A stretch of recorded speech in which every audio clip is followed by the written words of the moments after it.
Bu videoda məqsəd bildirən cümlələri qurmaq üçün istifadə etdiyimiz to üstəgəl feil düsturundan istifadə edərək bir neçə cümlə yazmağı öyrənəcəyik.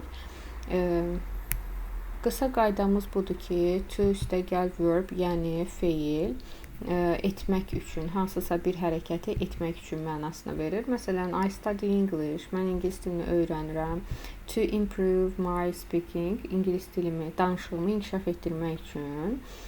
Mən danışığımı yaxşılaşdırmaq üçün, inkişaf etdirmək üçün ingilis dili öyrənirəm. She goes to the library to read books. O, kitab oxumaq üçün kitabxanaya gedir. Düsturumuz nədir? Subject, yəni mübtəda, verb, xəbər, boşluq, yəni burada obyektimiz fərqli ola bilər, ona görə nöqtələr. Daha sonra isə to üstəgəl feil şəklində. İndi cümləni addım-addım quraq. Mən öyrənirəm, oxuyuram. I study, mən öyrənirəm. Daha sonra isə tamamlığımızı veririk. I study English, mən ingilis dilini öyrənirəm. Sonra biraz da genişləndiririk cümləni. I study English every day. Hər gün öyrənirəm ingilis dilini. Daha sonra isə I study English every day to improve my speaking. Mən hər gün danışığımı yaxşılaşdırmaq üçün ingilis dili öyrənirəm. İndi məqsəd bildirmək üçün mən mağazaya gedirəm. Nə etmək üçün? Baxın, o gedir. She goes to the shop every morning to buy food. Ərzaq almaq üçün. Nə üçün? Maq üçün, məq üçün məstər olacaqdır. Məsələn, baxaq buradan 4-cü cümləyə. He works hard. O səylə çalışır, yəni çox çalışır.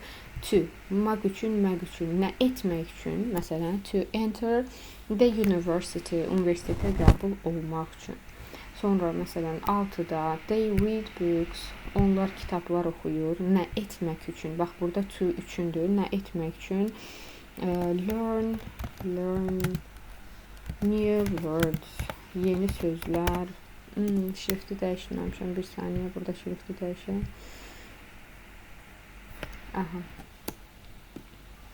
Learn new words. Belə, sonra I watch English videos, mən ingilis dilində videolar izləyirəm. Nə etmək üçün? To, məsələn, improve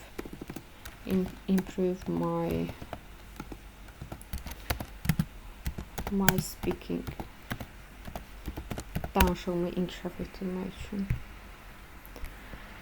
Daha sonra burada sözlər düzgün ardıcıllıqla yazırıq. Yəni tam cümlə verilibdir, sadəcə sözlər qarışıqdır. Məsələn, burada olacaqdır 4-cü cümlədə we, sonra xəbər olacaqdır study,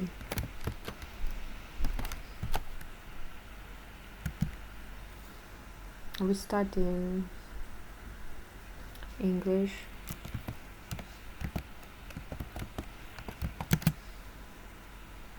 Məsələn, öyrənmək üçün to learn. Yaxud da ki 5-ə baxaq. I böyükünə yazaq.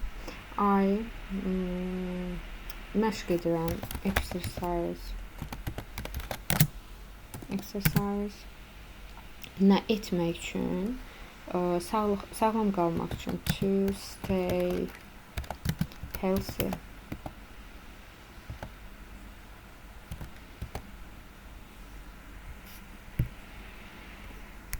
Belə. Daha sonra Azərbaycan dilində ingilis dilinə tərcümə etmək üçün cümlələr verir. Məsələn, bir dənəsini 5-i çevirək. Şagirdlər, students.